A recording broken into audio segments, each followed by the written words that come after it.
because, I find it works very well. I've been to the chat with Alan. Yeah, that's right. Yes, I found him very interesting because. Yes, well, of course, he was there quite a long time, and very deeply involved in it. I was only ever a visitor, but I used to stay. Well, I stayed once or twice anyway with Ralph Edwards. He was at Chester Road or something like that. He went out on the periphery somewhere, but he didn't ring. He used to ring a bit. Tom Locke got himself into a bit of trouble after one of his tours when he referred to Ralph Edwards as a visitor to Birmingham. And Rodney again wrote one of his classic letters saying this had caused consternation up and down the land because frustrated fiancés were quizzing their men, where were you when you said you went to stay with Ralph in Birmingham? And he's obviously a witty man then. Yes, he was. And he finished up by saying something like he may only be it was a guest artiste anyway. Oh, that's right. Despite a notable lack of enthusiasm for methods ranging from Alaska to Zanzibar amid the ice-strewn waste of Bishop writers. Couldn't really describe him as a visitor to Birmingham. I don't know quite. But Tom was not beyond getting the wrong end of the stick when there were jokes being played. Of course, they were obviously ribbing Ralph about only really being a guest or a visitor. And Tom swallowed the whole thing as if it was a serious. Like the occasion when George got Aubrey Bennett to send a postcard to his wife, George's wife, saying where he was. They were down in Devon on a ringing week. So he'd gone out for a loaf on Saturday morning and forgot to tell her he was going on a peel week. And Aubrey swallowed it and solemnly wrote a postcard, "Dear Mrs. Fern," Because Henry Fern told me that had actually happened with a chap called Tiger. Oh, right. Who actually met Henry Fern on a Saturday morning and he was waiting for a bus to get down to Bristol. And he said, I'll come. And so they went and they stayed overnight. Henry went with him. Yeah. Well, I think it was the other way around. Oh, right, This guy joined Henry. Yeah. And then they got back on a Sunday night and he said, Henry suggested they went for a quick half. Of course, He said, I better not only popped out for a loaf. Yes, that's Saturday morning. Oh, well, that's probably some origins of that. Yes, that's right. Yes, but anyway. Yes, I've got one or two nice photographs of those again. But I'm wondering, Steve, if you'd like really to discuss the booklet first. Oh, well, yes. Do you think to get that done? Let me go and get my copy. Oh, that's something that's coming up. It's a rather curious photo of the pattern that they've cut from a board from Mary Maggs. Oh, really? Yes. Cast in bell metal. Oh, yes. Oh, that's a nice inscription. Right.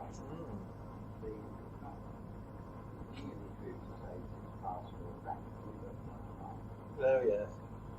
These things take time. Oh, right. It's talking about that. Yeah. That's what we needed. And Fred Brinklow was fairly deaf.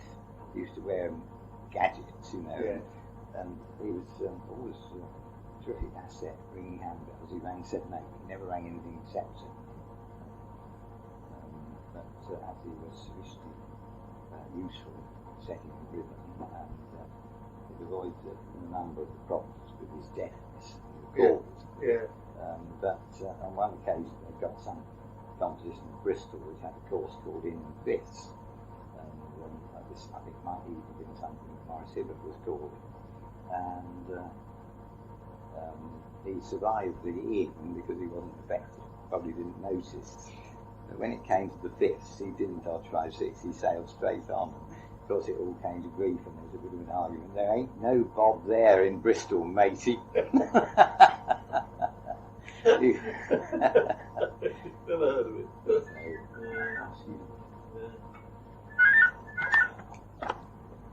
Oh dear, Yeah. what a life. Yeah. What a life. That was a little bit of furniture to replace one or two of our rather unsatisfactory cabinets. That thing's not, I quite like it, but the drawers don't work any longer. Oh, right. Yeah. Avril keeps all those little collections of things organised in the orchestra and medical paperwork and stuff like that. Stephen Ivin. We've never been much for buying furniture. It's usually been acquired by somebody not wanting it. Yeah. So did you know the Bushy gang? Again, I got to know Chris quite well. He was a gorgeous chap and sounded curiously like Graham Greene. I expect they got it all at Cambridge there, sort of slightly pedantic or consonant full way of speaking. He was a great guy. Took great pride in the fact that when he retired, he occupied exactly the same position that he had when he joined 35 years previously. He was I think he was at the Masonic School at Bushy or something like that. And there was a lot of interest. They got somebody else did it. I think Roger probably got a recording of him and Harold Cashmore chattering away about times past, because Harold abandoned ringing in a way. I think he had some sort of nervous breakdown. But then towards the end of his life, they got him to ring one or two peals. Roger and Cat dug him out. That was interesting. Not comfortable to ring with. They had different sorts of style. The fierceness with which they used to attack these things was a bit off-putting, not very relaxed. Yeah. There's also a recording in existence of handbell ringing from a much earlier vintage with Chalice Winnie ringing the trebles. And there's 3 leads of Kent, Stephen Triples or something. And Chalice Winnie ringing the trebles.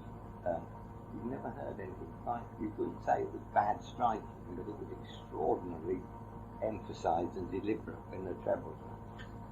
And that's how they used to do it. Yeah. So we're sort of going all around the bush, aren't we?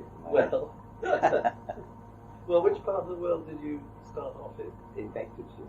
You learned who I learned that now an unringable tower is out in Conquest, which is probably actually no more unringable now than they were when we learned them. And the old boy who was sort of verger become everything else, he was petrified of that. Anybody who knew anything about it to see the bells, because they'll be condemned. Oh, I see. Joey. Oh. That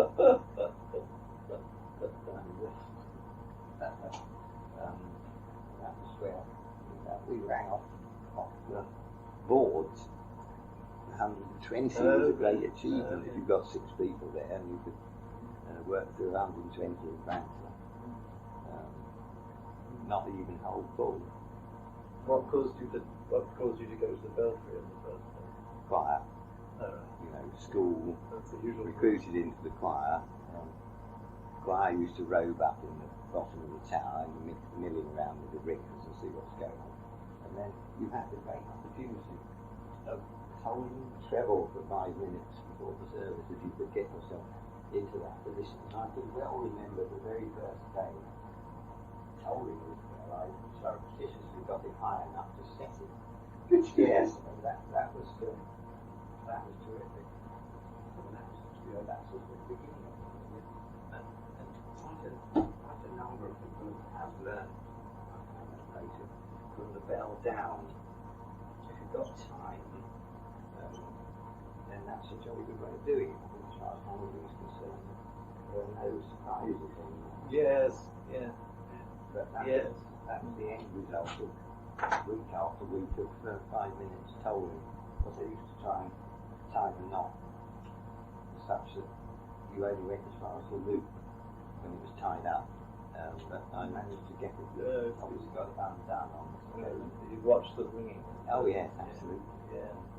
And I mean, if I was had been sort of packed up at the usual bedtime, 8ish or something like that, if I heard bells being rung up, because the practice wasn't regular, but they would occasionally find there was enough people to turn out and have a ring, you see.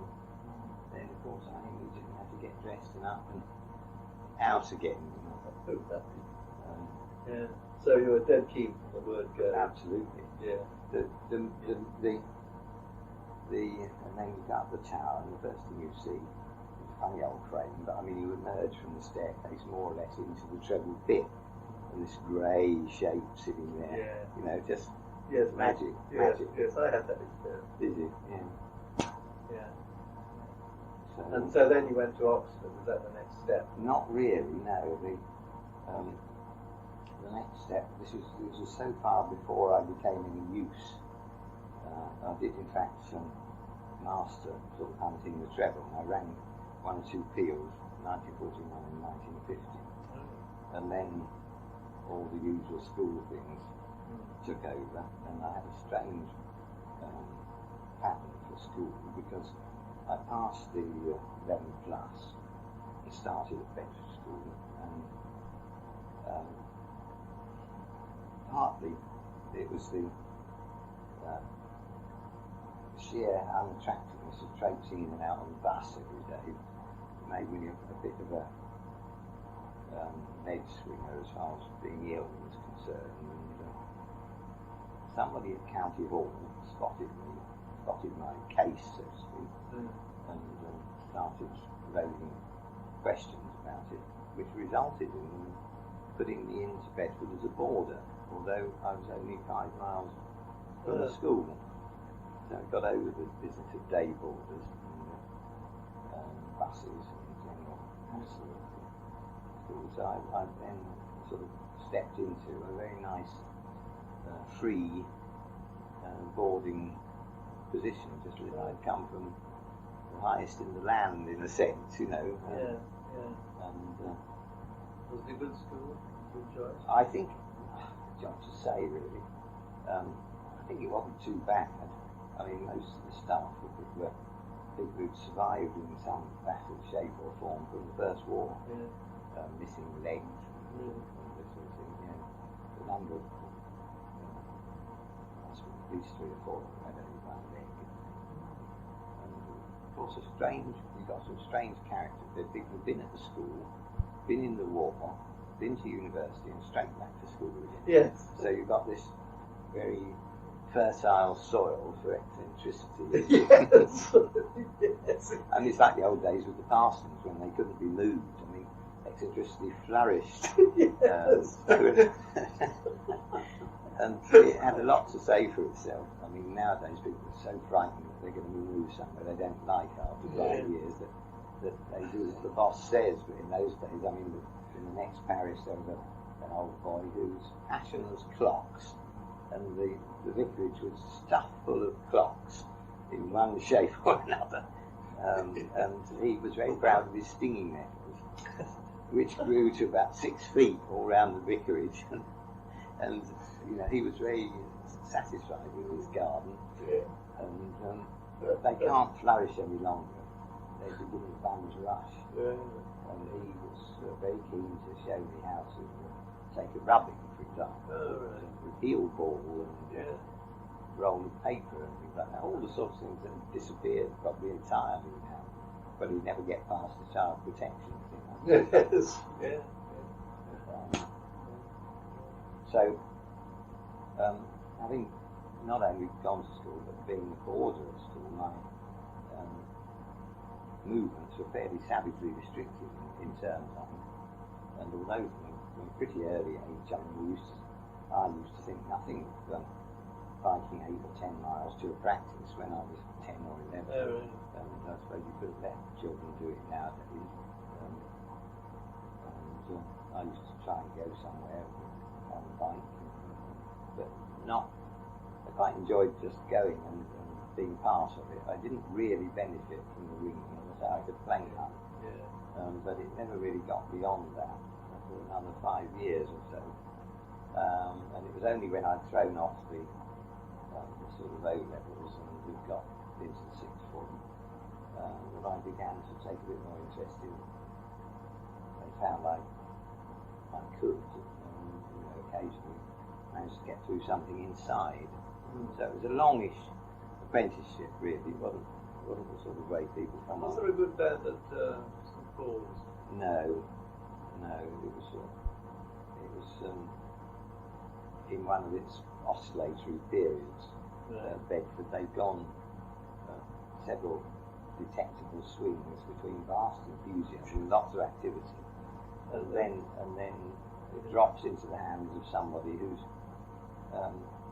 doesn't want ringing, or doesn't want good ringing, and it all fizzles away, and eventually there'll be some.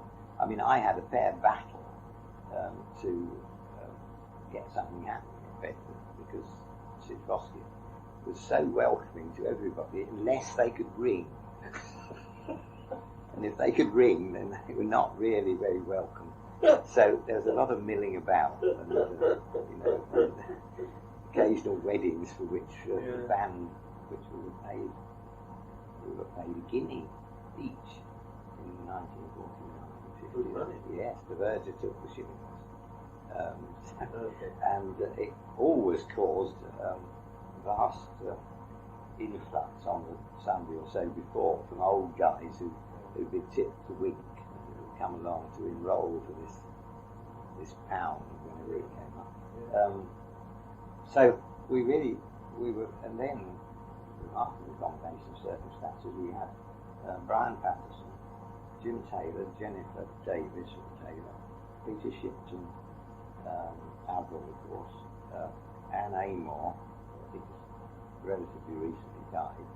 Her father was a copper of the old sort, Chief Inspector Amor,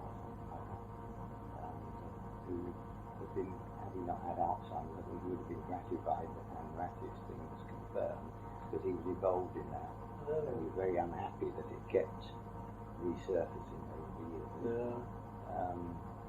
And we were, and Bob Piran.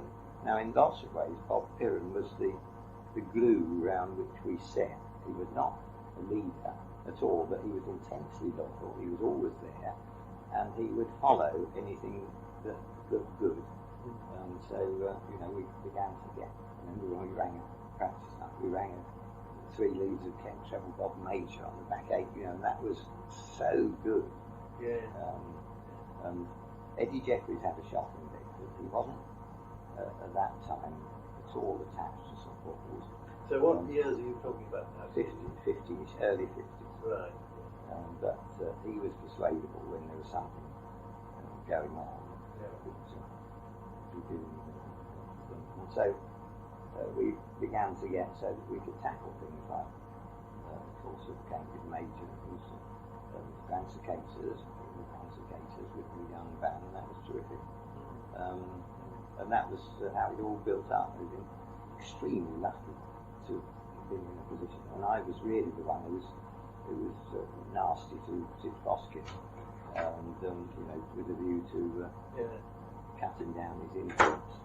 And eventually Jim Taylor drafted some Belfry rules under which we had a meeting, and were able to elect Bob Piran instead of Sid Foskett. A weekly present. And so it was all, a lot of it was all personality. Sid, on one famous occasion, said, well, either you're leaving or I am. And I said, well, I'm staying. and he stopped out. So, but it's terrible shame, really, because he'd put a lot into it. But he was so silly. You see, he'd invite the College U's band down. They rang a bit of together. Well, not content with being there and being Gene and Sid Foskett, he, who was a railwayman, he was an engine driver, bought them all lunch at a big hotel in Bedford. Well, it's just beyond belief that. And he used to be at the College U's dinner, and people turned around and had a pint brought by him and say, "Who's that?" Yes, you see, it was weird. He was as kind as you like. The first ringing outing I went on, he'd arranged, and he insisted that it was an early start, and of course I'd come and stay at his house. And I slept overnight in his house with my wife and daughters and things. And we went on the outing. One year they got so carried away they decided to have another outing. And I don't know what went wrong with the Monday. The poor old coach driver turned up at the Monday practice. Every Monday night for at least 6 months. Sid not been there. To get them. Well, he was charged with getting the money back, and I don't know if they ever did get the money. So, but you see, he on an outing he fixed up like that. Again, not content with just doing a nice job. He'd bring a bloody great hamper of ham sandwiches and all this sort of thing. It was totally out of proportion somehow. And sad. Yeah. And he got into position there as the old boys died off in the 30s. Yeah. And the old band that used to ring cases and Royal and all sorts of things. He took over, and funny how things repeat. I don't know whether it was Sid or who it was, removed all the soundproofing in the 30s, you see. Yeah. It's stunning that these things go on happening again, because, but then if you went to Oxford from there... Yes, that's right, after that. Well, then of course, but before that, I had another encounter, which was, again, Eddie Jeffers. Not always the most straightforward sort of bloke, but he was involved. He used to go and ring at Wilston on a Thursday night, where Alec Cutler used to arrange quite enterprising methods and things like that. And they'd been for one of the, I think it was the 7 all the work, or perhaps it was the 8. Eddie used to go up because his closing day was Thursday, so he used to be able to get up to Wilston and ring field. He could never ring fields on a Saturday because he was in the shop all day. What did he sell? Greengrocers. Yeah. And his signs. Mixed nuts, sorry, no coconuts. And, things like that. Excuse me. Because these wretched drugs I keep going to take be a bit emotional sometimes. Well, right, yeah. But, maybe we've been talking for rather a long time. Well, no, it's not that. It's just strange how odd it just catch you. Anyway, so he had a bright idea, having lost this 7 or 8 splice, what it was, that he didn't want to go when they I'm all right, my dear.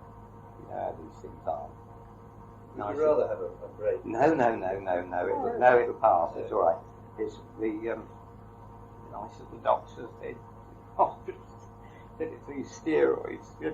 You know now what it's like being a girl. Which I thought was rather charming, wasn't it? Yes, she was very nice. Oh dear. Jobs are. Anyway, I'm all right. I'm okay. I really am. Okay. Yeah, it's just embarrassing for other people. Anyway, he had the bright idea that I'd like to go. Well, I've run Cambridge and I might even run a course of London, but I certainly haven't run that gamut of methods. And anyway, being a reasonably compliant man, I was delighted to go. And then Wilson instead of Eddie. Yes, I know. Now, rather silly. I drafted the whole thing out, blue line on the 2nd, all the way through. Oh, right. And we did keep. Yes. Yeah. I got there for my first encounter with, for example, Big Speed. Oh, yeah. And John Mayne. And Alec was, I said to Alec, Eddie said to me instead, can you ring London? I said, well, yes. We'll go to London. I said, but I have actually looked at the method, or somebody took it a bit further. And so we went up the tower, and I said, I've learned it all from the 2nd. And, no, John Mayne said, you can't ring that. Oh, dear. You'll have to ring the 3rd. They didn't trust any visitors to ring the 2nd. Was it something to do with the bell itself? Oh, dear. Was it or not? No, he got it. Oh, John Mayne said, I never made a mistake for, 2.25 hours. And he was terribly impressed with that. Oh, yes. So, of course, I then... Dennis Knox was in it too, who I knew from literature. So it was It was a high old occasion actually. So how did you get the invitation? Because Eddie didn't want to go. And he sent me as a substitute without saying anything to Cutler. I see. Yeah. Was it easy to get to? Yes. Well, you needed the passport. When you try to get on a tube from Pancras out to Wilston. Oh, I was 15 or 16. I mean, Have you ever been on the tube on your own? Oh yes. Well, I mean, I had. Yeah. One did, but I didn't know. Being a country lad. So yeah, and so that resulted in, and then that was all, the composition had already been run, probably by the Cheshire people or something like that by the time Dick Speed called it. But the next occasion came up because Pitman produced the 9 method, and that was run for the first time. Oh, right. So that was an early start then, really. So it was jump starting, you know. I mean, it was hitting the ground running in some ways compared with what I've been doing. And also, I had a lot of encouragement from people like Pat Chapman. I do remember. Yes, because he was a pal of Chris's, wasn't he? Yeah. In some period of his existence when he was at Everton. Yeah, that's right. Yeah. And Pat was always taking great interest in people, and especially anybody who got a sort of passing interest in compositions and things. You could chatter away to him. So it all, it all sort of built up really. And then, having done that, I'm getting to the point where I diverged because I then went with Tom Lott's touring party, which had been Phil Corby's touring party, but then really Tom Lott. But there, of course, I came in contact with the great George Firm and Ralph Edwards. Right. And of course, they wound me up unmercifully. And we had a week in Wiltshire, which I came back in a complete and utter state of exhaustion, with all the gassing and the people with me and things like that. And we rang up here at Wootton Bassett, which was really in the skin of its teeth stage at one point, but I managed to splice. I managed it with the old-fashioned sort, but nonetheless I managed to keep it on the rank because I was ringing up, I was ringing the 10 and George was ringing the 7. Silly like, I realised afterwards, I said, do you think we should stop? No, he said. Keep going. Right. So we had a lot of old tales, and we used to disappear off to the post office. We just got to go to the post office. That was an excuse to go to some cheaper bar than hotel where everybody could stay. People like, I then got into a sort of meeting with people like Brian Bladen as well, who of course is Wiltshire bloke. So that was all a great boost, really. And then when I then got through, that's 1956 autumn. Yeah.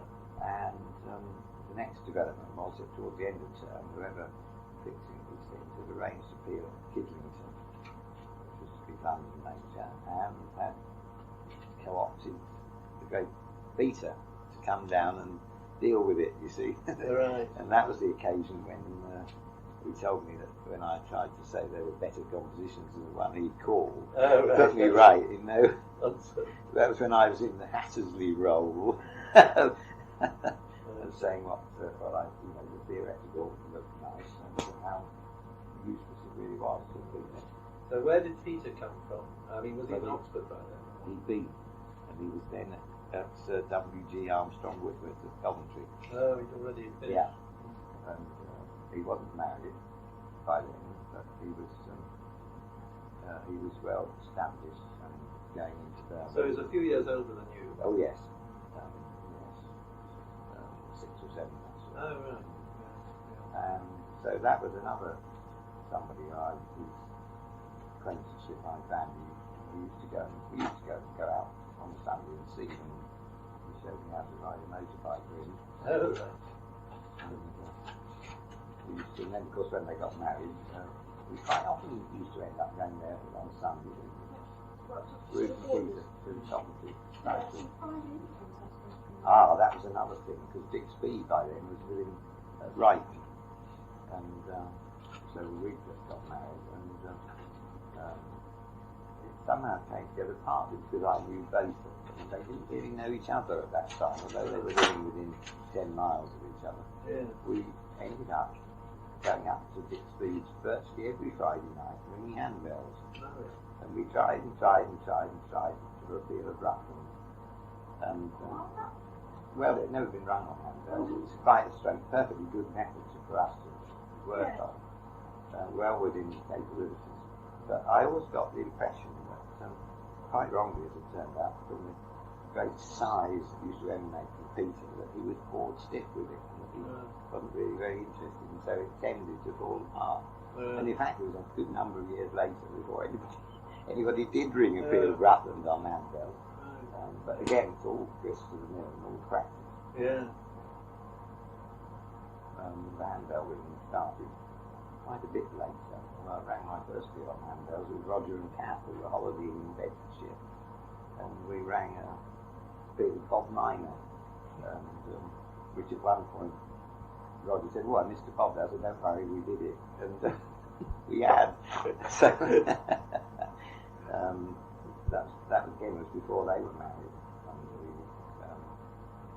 So yeah, a lot of seems to be kind of an extensive repertoire of people at that time of some interest, in ringing, and also some very interesting characters and people.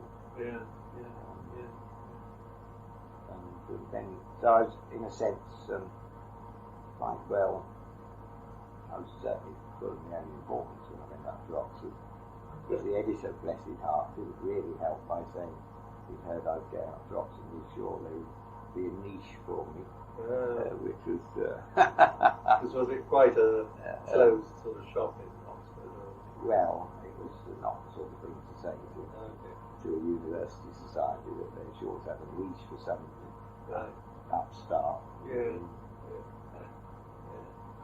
But Tom White was I came across him a bit, largely through a little fairly unserious courting in the Guildford area.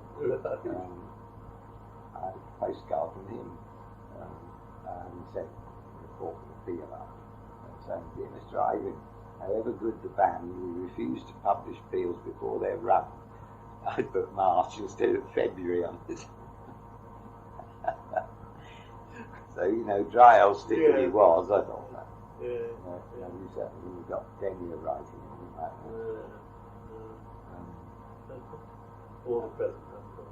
And of course, being perverse in most respects, no less. When I got up to Oxford, the first thing I did was to decide that Walter Judge and his gang were much more congenial companions than my contemporaries. Oh, I see. Yeah. So that was again another area where I met and got on really rather well with a whole load of different people. Yes, because they were a strongish band. They were quite strong. Subsequent years, I was talking to Bill Hibbert and saying I always enjoyed reading with him. I forget what he'd been. He was pretty ancient and frail himself by then. And how nice it was to find that you didn't have to get all hit and miss with your ringing as you got older. He could still strike a small bell with absolute precision, because I'd take some alarm seeing and hearing Walter ringing in his later years, and Bill Hibbert said, but you must remember he was never a good ringer. That's what that explained it. Yeah. So the fact that he always used to bring the treble in Christchurch, and he used to knock lumps out of it, as if he was stone dead.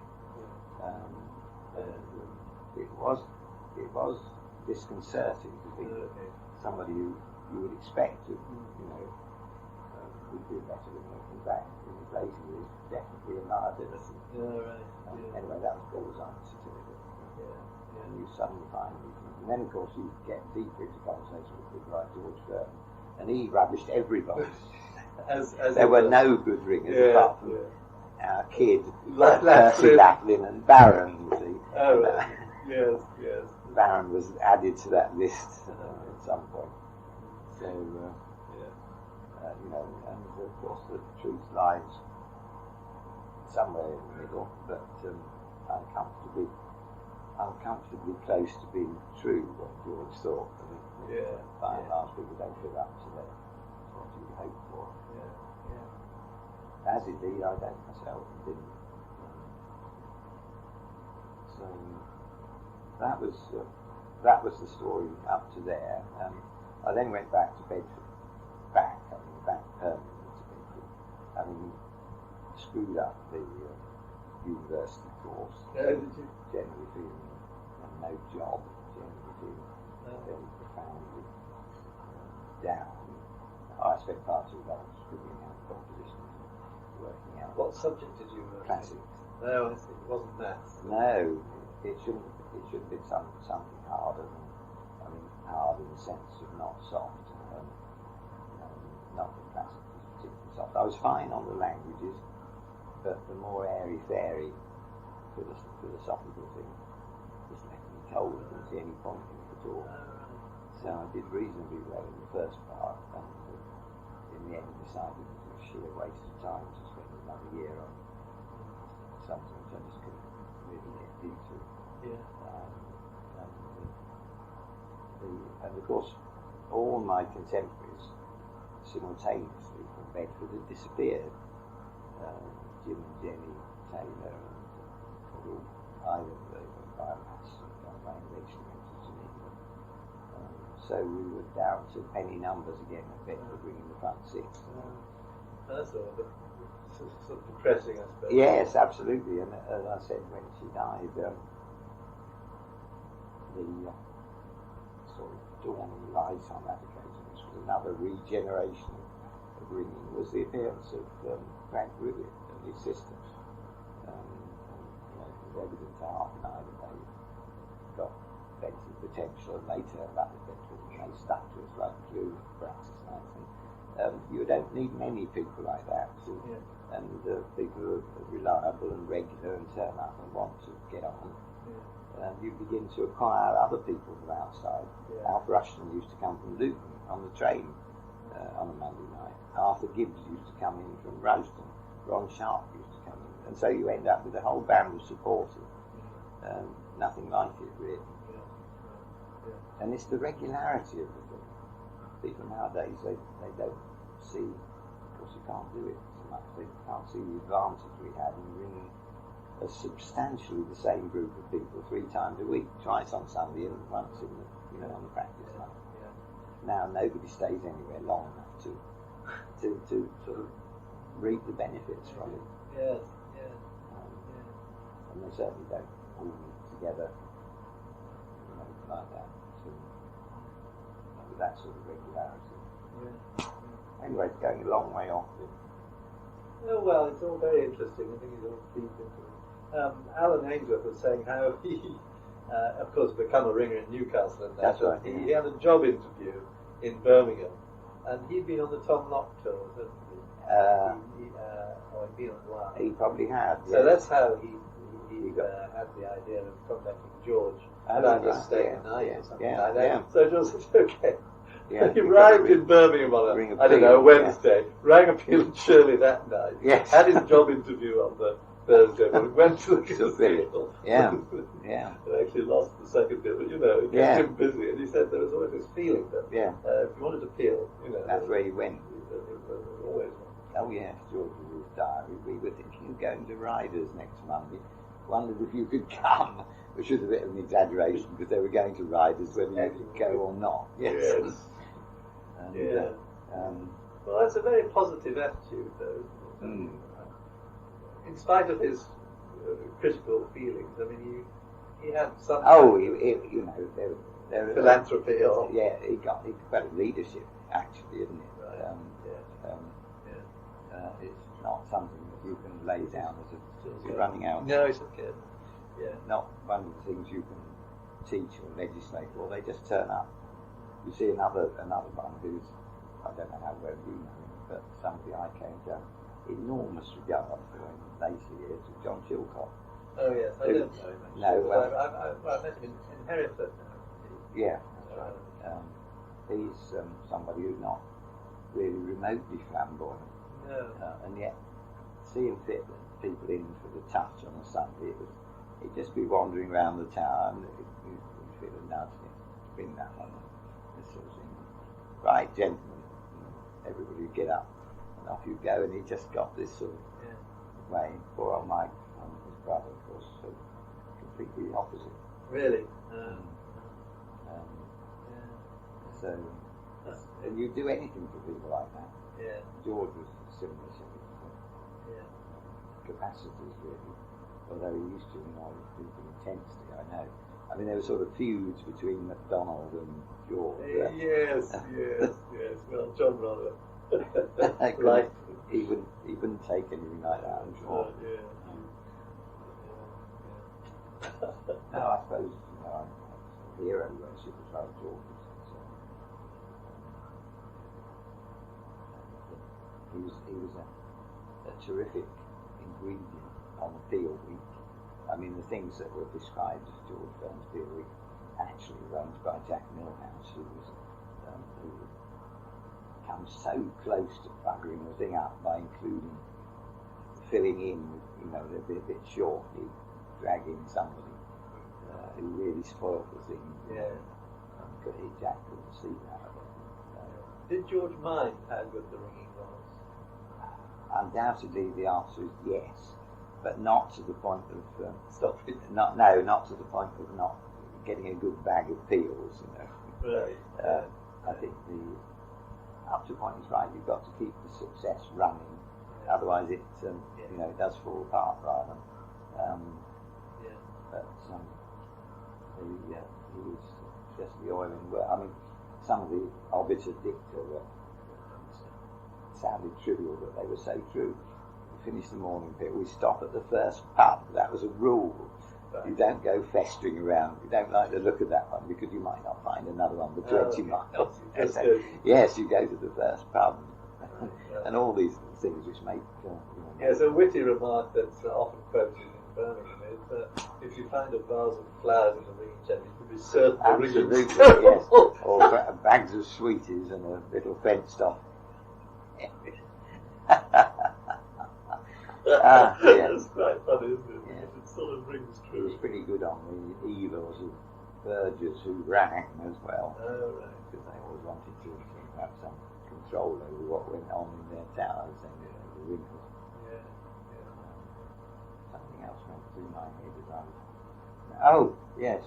I don't suppose Alan told you of his first acquaintance with me.